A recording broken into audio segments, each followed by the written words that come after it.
All right, the clock on the wall tells us it's time to start. So if everybody has their microphone on, pointed in the appropriate direction. If you'd rise, please, we'll have the invocation and pledge of allegiance. Let's pray. Heavenly Father, we're so thankful for this day, the beautiful weather we have, the amazing weekend that we had, Lord God, to honor and celebrate the resurrection of your Son. I pray today that you will give us wisdom and guidance to make the decisions that are best for our community. I ask these things in Jesus' name. Amen. Amen. I pledge allegiance to the flag of the United States of America and to the republic for which it stands, one nation, under God, indivisible, with liberty and justice for all. All right, roll call, please. Brian Clark. Here. Frank Musivnik. Here. Tony Kosarowski. Here. Tim Cox. Here. Darren Brock. Here. And Chase Hendricks. I am here. All right, we have quorum. Everybody's here. All right, very good. So you have the minutes of our March 16th meeting in your packets there, Commissioners. Unless there's anything needing corrected, I'll accept a motion to approve those as written. So moved. Second. All right, roll call, please. Tim Cox. Yes. Frank Musivnik. Yes. Darren Brock. Yes. Tony Kosarowski. Yes. Brian Clark. Yes. And Chase Hendricks. I will abstain. All right. Thank you. All right, at this time we have our public forum. This is not one of the public hearings that's on the agenda. We have 4 of those coming up. This is just a time when we open up the microphone for you to bring anything to our attention that you believe the commission needs to know about. So we'll open that up here at 6:02. If anyone would like to speak, come on up to the microphone. All right, seeing none, we'll close the public forum time. We have no old business, but 4 items of new business this evening. The first one being a conditional use permit at 101 South Bailey Street. We have someone here for that. Come on up, give us your name and address, and tell us what we're looking at. Hi, I'm Dana Nance. It's 101 South Bailey Street, Lowell, Arkansas 72745. All right, and you're asking, is this a renewal, I believe? Mm-hmm. Yes, it's a renewal. The property is located at 101 South Bailey Street. It will operate as a short-term rental through Airbnb. Okay. So this is one of ours that we've approved previously. It's coming up for its renewal time. I see in our notes we've not received any complaints on it, so they're doing wonderful, meeting the conditions of our Airbnb permits. Any questions or comments? Commissioner, do we need a public hearing? We do need a public hearing, you're right. Let's do that first. If you'd step back for just a moment, I'm going to open up a public hearing. If you'd like to speak either for or against the granting of the renewal of this conditional use permit, come on up to the microphone. We'd love to hear from you. All right, we'll close the public hearing. I'll open it back up to commissioners. Any questions, comments, thoughts? City staff, have we done the inspection on this property?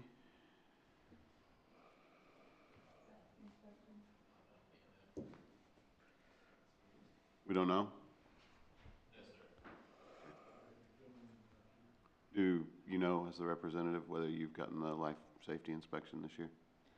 Yes, we've had fire safety inspections and the other inspections. Also, the property is kept in order. We have a mower that keeps it, the grass kept, and we have those safety inspections in place to make sure it's a safe property for guests and other people. Perfect. See you raising. This may be one of the inspections that I had done before Jacob was assigned to that position. Okay. Perfect. Thank you. All right, anything else? Seeing as there's no staff reports or complaints against this property, I move that we approve. Okay, looking to approve the renewal with the same conditions? With the existing conditions. All right. Second. Do we have a second? I'll second. Clark. All right, we have a motion made and seconded to approve the renewal of this with the same conditions that we've had in the previous. So roll call, please. Tim Cox. Yes. Frank Musivnik. Yes. Darren Brock. Yes. Tony Kosarowski. Yes. Brian Clark. Yes. Chase Hendricks. Yes. Motion to approve. Thank you. Vicky Swicegood, conditional use permit is approved. All right, thank you much. You're welcome. All right, our next item is a conditional use permit at 711 South Zion Street. right on up, give us your name and address, tell us what you're asking for this evening. It's Kevin Henry, 711 South Zion Street. It's 72745. It's a conditional use permit to get a couple head of cattle. Cows, yeah. All right, so I was looking for a conditional use permit for agricultural animals in an R1 zone. And how large is the piece of property, sir? We have 8 acres. All right.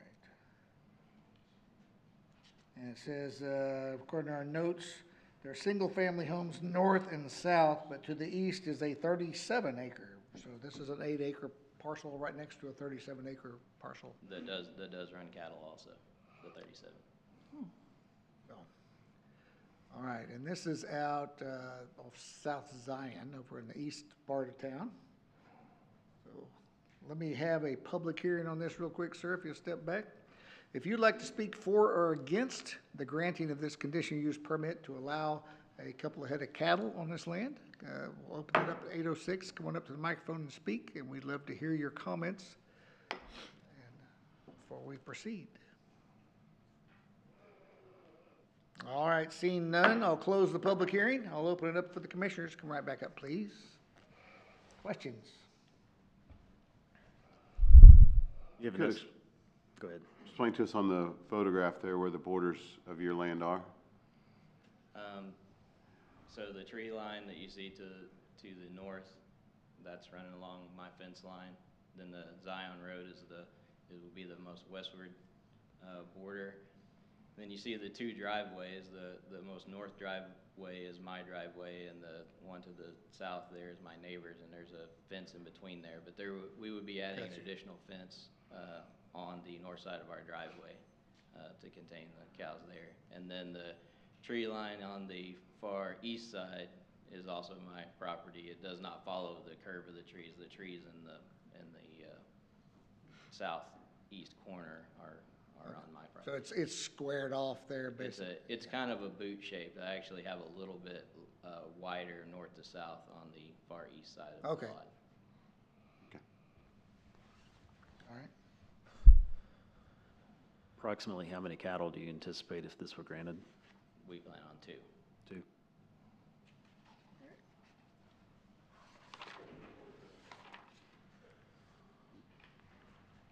Would that be if we were gonna put a condition that had a quantity on it, would 2 be what you're asking for, or? Yes.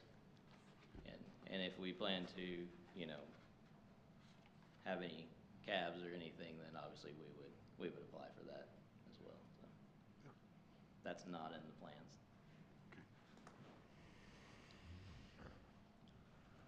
Do we have any emails or anything from the city?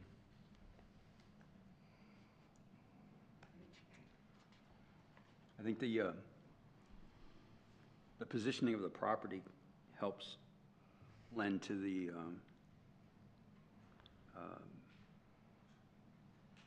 kind of verifying that this would be approved, because, there's nothing nearby. And with the added fence on the north side of the driveway, it just separates it from the house that's to the south. So I would see no reason not to move forward. Yeah, I think it's well suited for it. Is that a motion? I'll make a motion to approve the CUP for 1 year. 2 cattle. Second? Okay.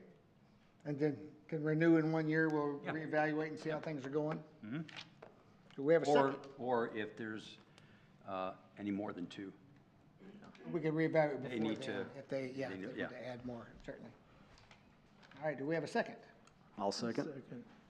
All right.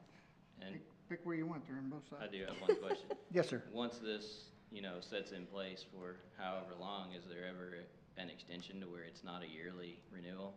Yeah, we can. We generally, at the beginning, we'll start out doing an annual renewal just to make sure it's not causing problems with neighbors and other stuff at Yes. points. You can request, can you have it for a longer period of time? And we can certainly consider that if we've seen a pattern where it's not an issue. Okay. So Are we can the- extend that to farther than a year. We Are can the do- two cattle in the photo the ones that you're getting, or are they? Just kidding, just kidding. I'll tell you the story. We're talking about getting many cows, so they would not be Oh, miniature, large huh? animals. Not mini, but miniature, okay. Yeah. Miniature. Two and mini don't go along, all right. All right, we have a motion properly made and second to approve with the two cattle and a one-year renewal. Roll call, please. Tim Cox. Yes. Frank Musivnik. Yes. Darren Brock. Yes. Tony Kostarowski. Yes. Brian Clark. Yes. And Chase Henricks. Yes. Motion to approve Kevin Henry conditional use permit is approved. Thank you, sir. All right, our next public hearing, our next item, is another conditional use permit at 913 North Bloomington Street. Come right up, give us your name, address, tell us what we're looking for this evening. Hey, good evening, Commissioners. My name is Kevin Flores. I'm an attorney, and I'm here with my client, Mr. Wilbur Flores, a property owner. If it's okay with you all, I'll speak on his behalf until you have That's fine. specific questions. Yeah, that's fine. He's the property owner of 913 North Bloomington Street. He's also the property owner of the adjacent property, I think it's 921 North Bloomington Street. And we're here requesting a conditional use permit. If you're looking at this map, it's the building on the right, which is his property that is currently not being used. As you can see, the building on the left is being used as a used car dealership. Right. The conditional use permit is a two-parter. One, he's asking that this building be allowed to be used as a, and I'm not trying to mislead, so this is my characterization of this, as a storage facility where he sells car parts from. And in doing so, if he can get the waiver for curb, gutters, sidewalks, paving, and drainage, as there's currently no adjacent property, I would say, near that has any of that. This is going to be operated during daylight hours, and he doesn't foresee this increasing or having much traffic flow. Essentially, the way that Mr. Flores expects this to happen is he's going to post a used or a new car part on Facebook, and he would store it there, and folks would come by and look at it or buy it, hopefully both. So it'll be an online business, not an actual, hey, come in, browse around business. They may, again, I'm not trying to mislead you, but the intent is to have something on Facebook or online, just to be general, and they'd come and look at the item, and again, with the intent to buy it. I also want to note that I think Mr. Seth Kalik, who might be here, inspected this building, is my understanding, in December, and there was no issues with, as far as I know, the safety of it. Sewage, electricity, and all that is functioning properly. All right. Well, let me open up a public hearing on this real quick. We have an application before us for a conditional use permit to allow the building to be used in this as is. It means non-conforming without bringing it up to code. It's everything's required to have a commercial operation happening in this property. So that's what's being requested. So I'll open up a public hearing here at 6:13. If anyone would like to speak either for or against the granting of this conditional use permit, we'd love to hear your thoughts. All right, seeing none, we'll close the public hearing, 6:13. And I'll open it up to commissioners. I'm sorry, yes. We can't waive fire and safety code that they would have to maintain, so it would be whatever the city ordinances that you have. Yes, okay. Good clarification. Yeah, basically would be waiving the construction requirements, that type of stuff. Anything fire and safety would have to be brought up to whatever necessary code. Yeah, absolutely. Okay, so would that require approval from the fire marshal? Yes. Okay, before, on top of, again, hopefully the conditional use permit being granted, so that, and then the fire marshal approval? Yeah, he'll come and just advise you basically, exit signs, depending if there's gonna be employees in it, making sure that the outlets are, well fastened, that's what we're looking Right. at, fire extinguisher. Yeah, that's nothing we can ever Anything we waive. would normally ask for in a warehouse. Copy that, sounds good. Yeah, that's nothing we could ever waiver, is fire code is fire code, so safety first. All right, questions, commissioners? Let me see. The photo in the upper left, where is that in relation to the building on the lower left? Yeah, It's right on the back of the house, right on the back of the house. okay, so that's the fence line that's behind the picture on the lower left. We're now looking on the other side of that fence, correct? Facing this way. So that's not part of your property, correct?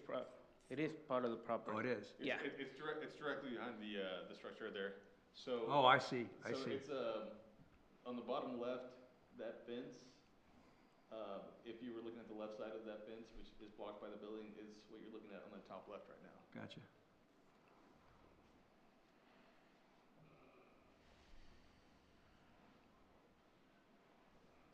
And to note, commissioners, this property, when he purchased it, give or take 5 years ago, was used as a used car, but, through city approval as a used car dealership. Right. And there was zero issues that at least that we're aware of during that time. And this, again, will have significantly less traffic and vehicles at it, or on it. Mr. Kiklak, if I could have you earn your money tonight. Feels like we see something like this every now and then, and every time I ask a question that's very similar to what I'm about to ask, but I sleep between these meetings. It feels like some of the things that are being asked for as a CUP are things that would need to be under a variance from the code. Are we able to deviate from code through a CUP? So I don't know the variance occurs because I'm not sure anything gets submitted to planning as far as a plan to develop land. Mm-hmm. Right, so when you submit an application, that's when you need a variance, right? You're gonna develop, we could never vary by use, right? If the use isn't permitted, you can't vary that, and that's what would come to y'all directly. Whereas if we're gonna develop this corner to have a store, we don't meet the setbacks, then the planning staff would advise them, you're gonna need a variance. So here, the use that's proposed is allowed. It's just that, if you were going to typically have that use, you would have developed property to have that use, and you probably would have to get variances. Instead, it's a house, right? It could have been a residence, I don't know. But now someone's basically asking, can I do something else in there that is permitted in this zone, but I have to get a CUP to do it. Okay. The thing that we have faced before is the lot right next door is non-conforming. It's being used in a way that if, planning staff were to apply all the rules, it would have a lot to do, like paving and drainage and maybe landscaping, et cetera. And we're sort of asking to do the same thing again next door.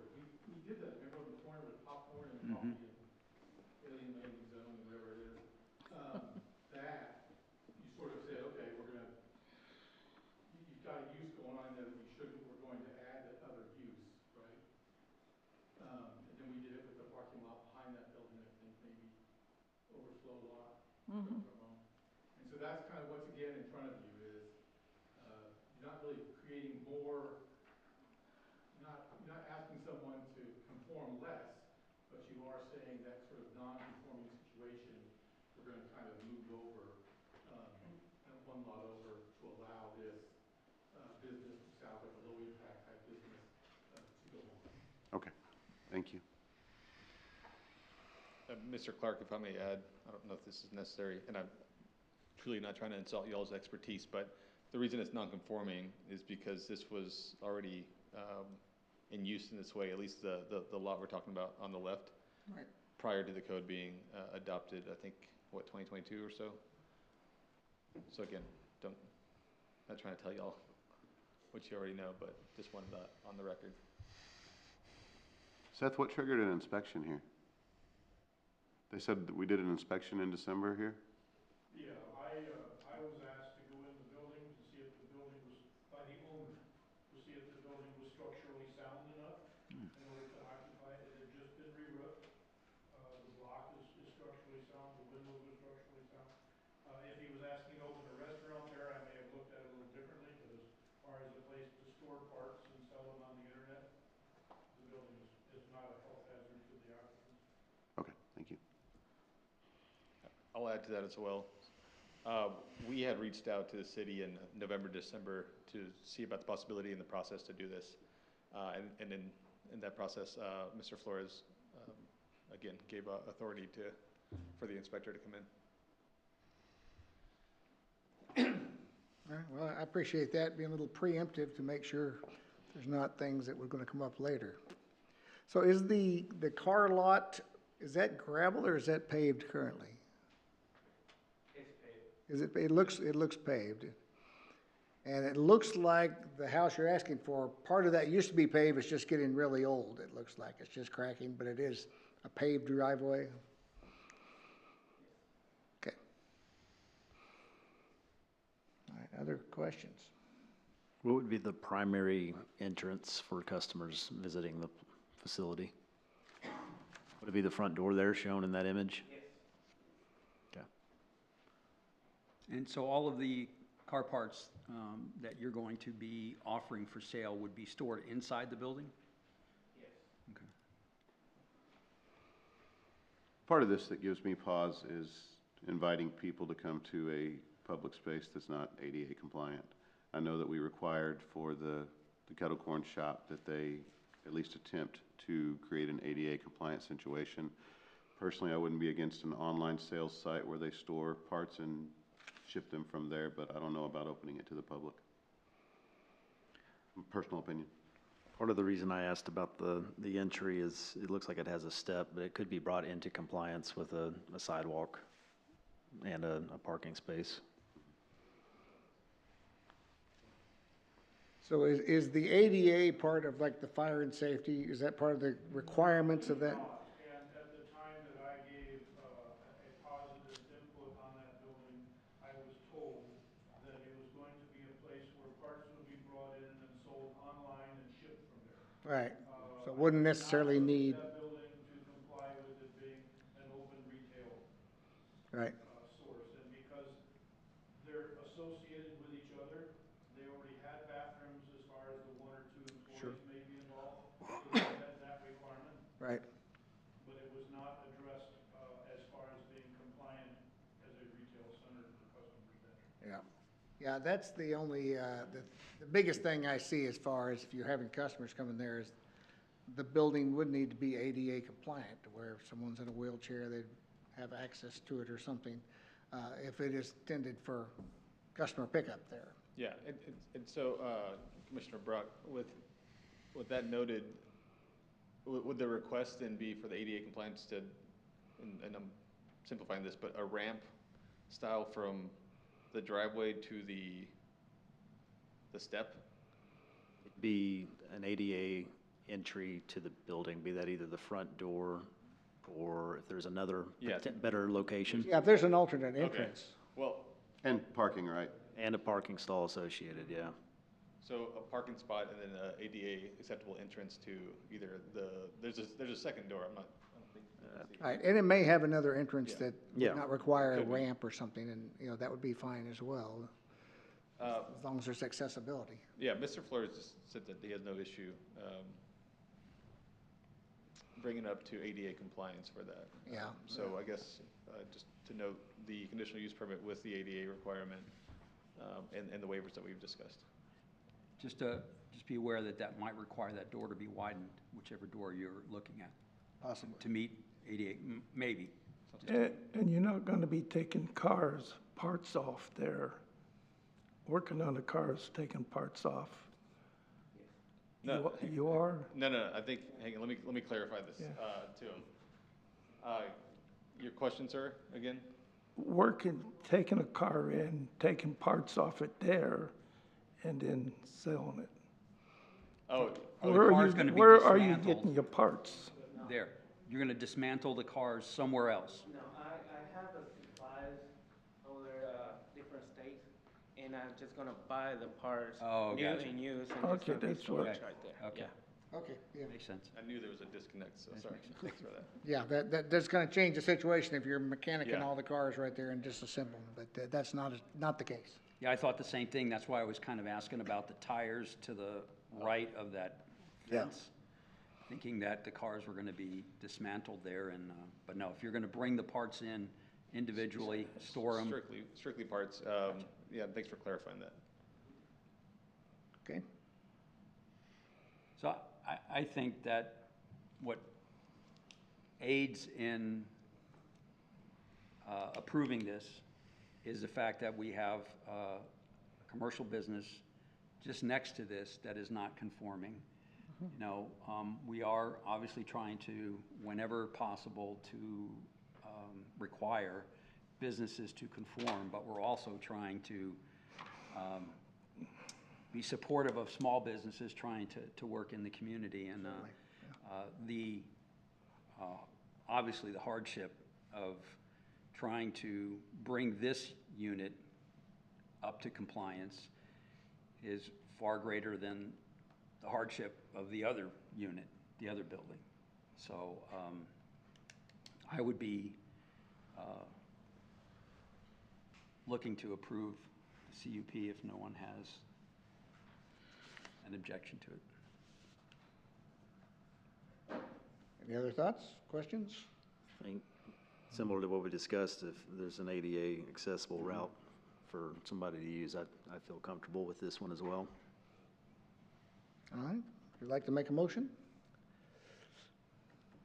I'll make a motion to approve the, hang on one second, let me just check one more thing. Yeah. Yeah, I'll make a motion to approve the conditional use permit for this property with the conditions of bringing one entrance to ADA compliance for parking and for entrance and exit into the building, and for the purposes of selling individual items from this building And with no, allowing the non-conforming, yes, allowing non-conforming use. for the typical, let's try it for a year and see how it goes. Okay. All right, so we have a motion to approve this with it being brought up to the ADA compliance, allowing the selling of parts, allowing the non-conforming for a one-year renewal on this conditional use permit. All right, do we have a second? I second it. All right, Mr. Mosevich seconds. Roll call, please. Tim Cox, Yes. Frank Musevnik, Yes. Darren Brock, Yes. Tony Kosarowski, Yes. Brian Clark, Yes. Jace Henricks. Yes. Motion to approve the Wilbur Flores conditional use permit with bringing one entrance up to ADA compliance for cars and entrance to building and for selling parts. Thank All you. right, thank y'all very much. Appreciate it. Have a good evening. All right, we have one more item on our agenda tonight. This is a rezone on Bellevue Street. And this is our last public hearing of the night. Come on up, give us your name and address, tell us what we're looking at this evening. Hello, Planning Commissioners. My name is Josh Henthorn. I'm with Own Inc. We're the civil engineer for Bellevue Flats. Okay. There's a representative from Lloyd Companies as well. They're the developer on the project. This is a rezone request from C2, Urban Thoroughfare Commercial to R3 Urban Neighborhood Residential. This is to conform with the lots to the north for more of a residential feel for that area. The lot to the south will not be rezoned as part of this. It will be maintained C2. And it was also, I believe that the Planning Commission approved a very similar project to what we're doing in 2022. It's due to zoning or new regulations that just some technicalities in the new code that require the rezoning. So any questions, feel free to ask. All right, if you step back for just a moment, let me open up a public hearing here at 6:29. If anyone would like to speak either for or against the rezoning of this property to R3, please come on up to the microphone. We'd love to hear from you. give us your name and address, and then we give you 2 minutes. Do you want your folder too? Yes, You're okay. Totally not through it. Tammy Evans and 115 Cherokee Street. Okay, thank you. Thank you. So my larger concerns are the walkability of the area. And so looking at the opportunities that the commercial brings currently, knowing that going across the street to Monroe, there is a flagship neighborhood market from Walmart being posted. So we've got a great opportunity for businesses in this area to continue to improve the area, but we've got a lack of infrastructure when it comes to the streets that we have, the lighting coding within the surrounding neighborhoods, and what that does for widening any of the roads. There's not really a possibility at the moment. So definitely a concern when we think about what this property manager with Lloyd Properties has with some apartment complexes starting at $300 for an apartment, and what that could bring to the neighborhood and the surrounding area, especially with the amount of influx that could bring. Thank you. Okay, thank you. All right. Come right up. I would clarify, by the way, this piece of property is not the property that is bordering Monroe. There's still going to be commercial on that front property. This is the property behind that to the north. So just to clarify, it's on the north side, and it's not at the corner of Monroe and Bellevue. That is going to be remaining commercial from all. We're not requesting that. You're requesting the lot, the property that's behind that, just to clarify. Go right ahead, sir. Name and address. Luis Merlos, 109 Cherokee Street. Yes, sir. I've been a resident of the neighborhood adjacent to that for over 12 years or so. And one of the things that I've seen as I live there, that intersection right there has become pretty dangerous already with the influx of traffic, and now adding the neighborhood market that's been planned there. I would say I've probably seen at least 30 accidents in there since I lived there. And one of the things that I have concern is that since I moved there, the retaining pond that is on our neighborhood is already overflowing. My concern also is with the planned property that they are planning on building there will increase the flooding of our residents, especially because the water will have less area for it to drain. And not only that, adding all the extra influx that this additional property may cause, and as well as the influx of traffic and so on, and what it may do to the residential area. And those are my main concerns, and I would oppose that. Okay. I will remind everyone, we're just looking at rezoning. We're not looking at any specific thing being built, because once you rezone it, it could be changed, right? So we're not looking at anything specifically built, but they're looking from changing from, right now it's commercial, which we know how the traffic commercial can produce if it's developed commercial. They're asking to change that to R3, which would be residential. So just clarifying, this is just looking whether or not we should rezone it, not looking at any particular set of plans to approve along that lines. Just clarifying that. Go ahead. Sounds good. Sivana Bali, 215 McDaniel. I've been living here since 2011. Have a couple of businesses in Rogers. Very, very interested in the city of Lowell. Thank you guys for doing such a fantastic job talking about bringing the neighborhood market. I'm only seeing a lot of development and really, really great things, but as a resident over there, I'm a little bit concerned. I know that you guys read a lot in the newspapers and seeing what we have moving forward, and there was just a development in Bentonville that has bankrupt for $40 million. When we have out-of-state investors coming here, I don't think that they realize really how black of a swan we really are, that it's a miracle area. That for affordable housing, people do go to Springdale, because people that can afford $300 will not live right over here in Lowell because the chicken factories are so far away. There is one getting built in downtown Rogers on Walnut Street over there, which will be a direct competition to some of the clientele that he's looking to bring in. The people that will be paying $1,200 and $1,300 would rather go to the Bentonville apartments because it's closer to their workplace over there.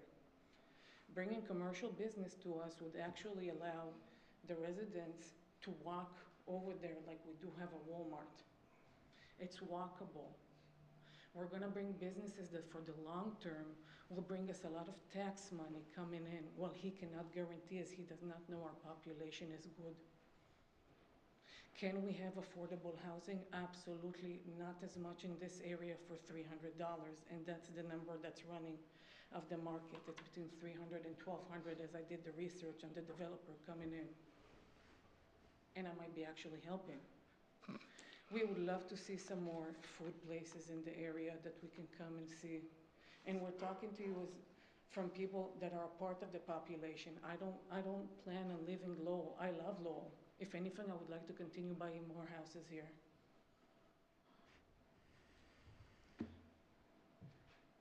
What else? When you bring duplexes or anything else like that, we will bring crime. We already have the apartments over here that we see the cops 24/7 sitting on them. Is that really what we would like to bring to that area? Like it or not, the Blossom Apartments do have cops 24/7.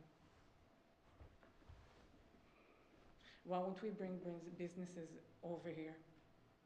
There is a lot of spots on the promenade that we could actually copy that has kindergarten for mommies or anything else that would be great for the Lowell regular public.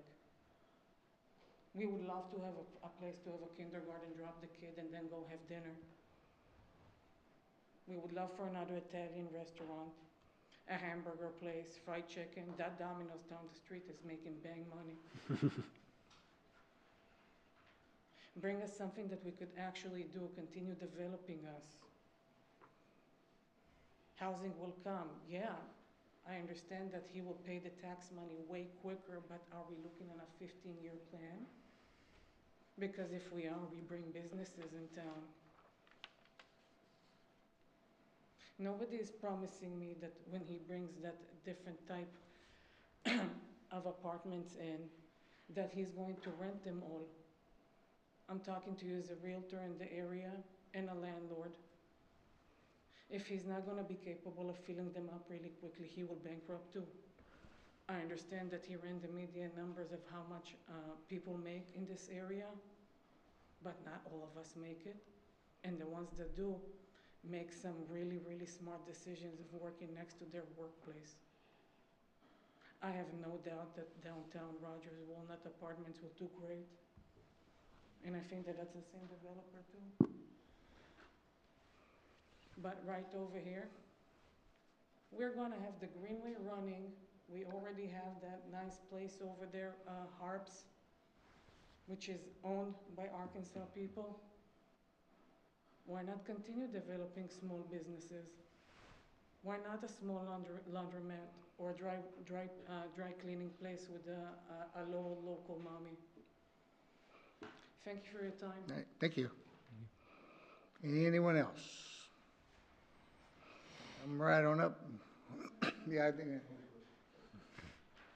Here's your name and address. You Steve get 2 Arner, minutes. 205 Jones Street. For many of the similar reasons that have already been spoken, I'd be in opposition to the rezoning. Okay. Come on up, sir. Brian Sands, 221 Ford. Not much I can say that they already haven't said, but my focal point still is around, there's very few places in Lowell that are walkable, right? To be able to have live somewhere that you can walk somewhere for like a business, whether it's Walmart or whether anything else.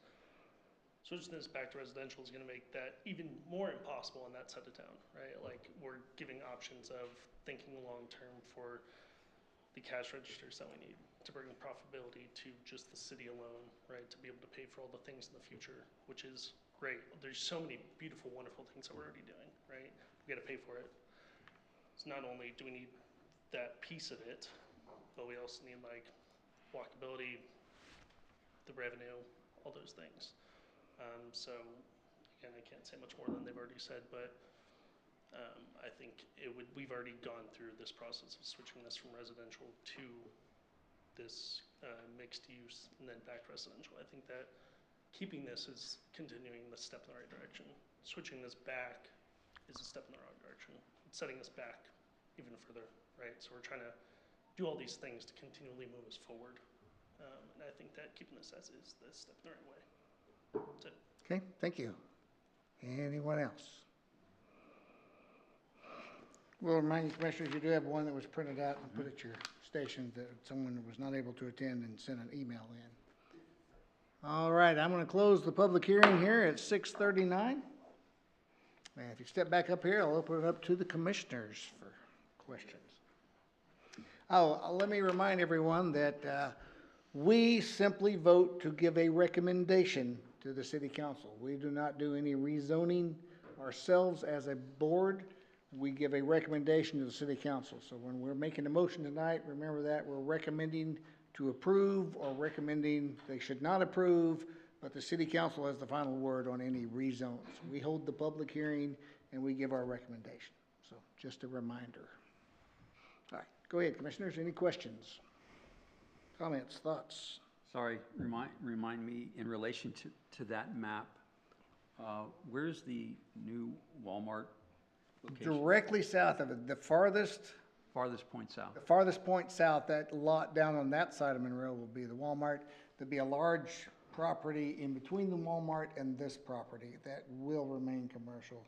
This is the farthest north right West there. side corner.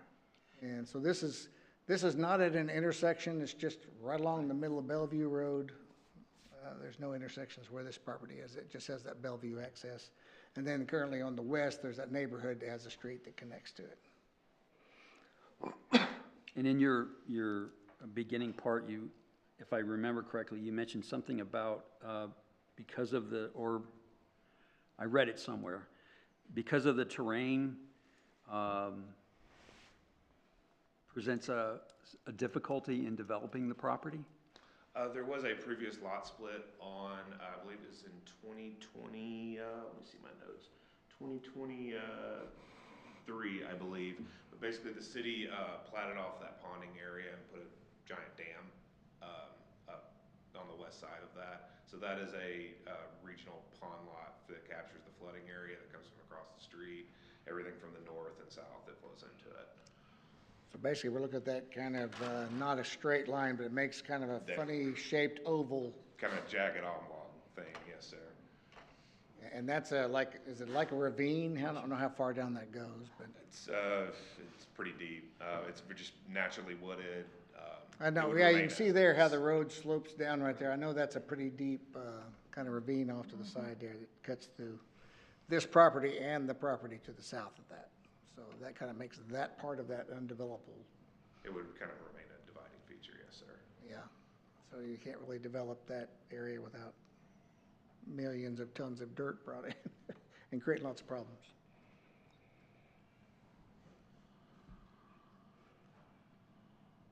You mentioned that you can't do what you're proposing, which is not what we're approving, but under the current zoning.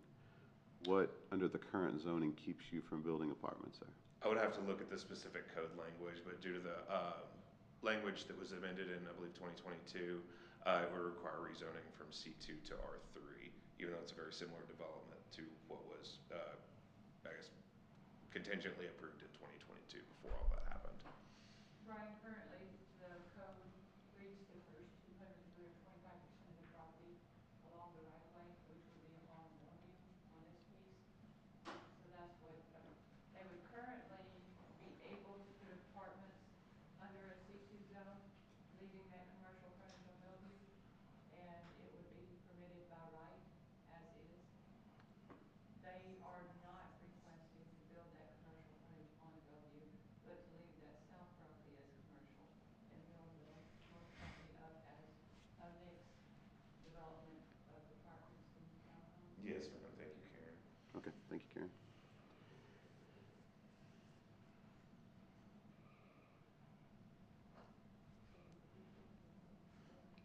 So that's where the main part of the rezone comes in, so they're not required to leave commercial along Bellevue. They're just a portion of the property. You guys know how valuable I think C2 is. I was gonna say that exact same thing, Brian. You've made the point in the past that, when we have C2, it's hard to give it up. And I realize this isn't on the major highway, but Bellevue does get a lot, and the majority of, even though we're not looking at that plan as a voting thing, if that was what they wanted to do, I feel like it could still be accomplished with some commercial aspects of it. Plus the addition of the Walmart there is going to make those two properties more attractive. Potentially so. For somebody to do commercial in that area.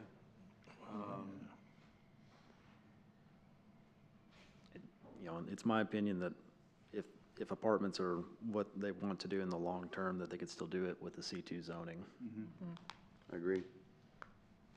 or at least a C2 zoning for the first 200 foot of this property, should they decide to go about it another way. I would, well, are we done? We still need. I'd make a motion that we recommend this rezone for approval to the city council. I'll second. All right. So you're recommending In the positive. approval? In the positive. Right? Okay, In the recommending approval to the city council, that's what we're voting on, whether or not to recommend approval. And, we have a second? Correct. All right. Roll call, please. Tim Cox, No. Frank Musivnik, No. Darren Brock, No. Tony Kosarowski, No. Brian Clark, No. and Chase Hendricks. No. Motion to approve. This motion is to not approve. Now, again, the city The council will do what rezone they is not want. approved.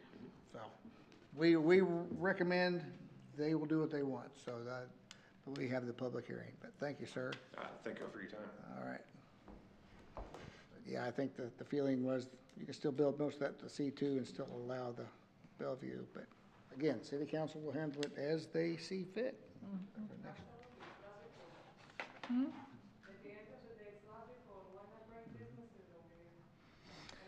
And, of course, I will comment on a lot of this too, that, you know, we can zone it how we want, but unless the developer wants to build something, it sits there empty. Right. You know, and so we do look at rezones from time to time because somebody wants to develop some property, and that's better than letting property sit empty for decades as well. As much as we'd love to see more sit-down restaurants, more hotels and other things, if nobody wants to build it, you know, we can't control that and say, no, you have to build this in that property. We can only zone it and allow it to go from there. Patience is bitter, but its fruits are sweet. We'll do what we can. The Walmart comes in and then we get way more traffic. All right, we are happy to see the Walmart coming. Let's see, there are no more items of business. Our next meeting is scheduled for the 20th of this month, in 2 weeks. Any discussions or committee reports we need to handle? All right, I'll accept a motion to adjourn. So moved. All in favor, say aye. Aye. Thank you. Who second? Who gave the second?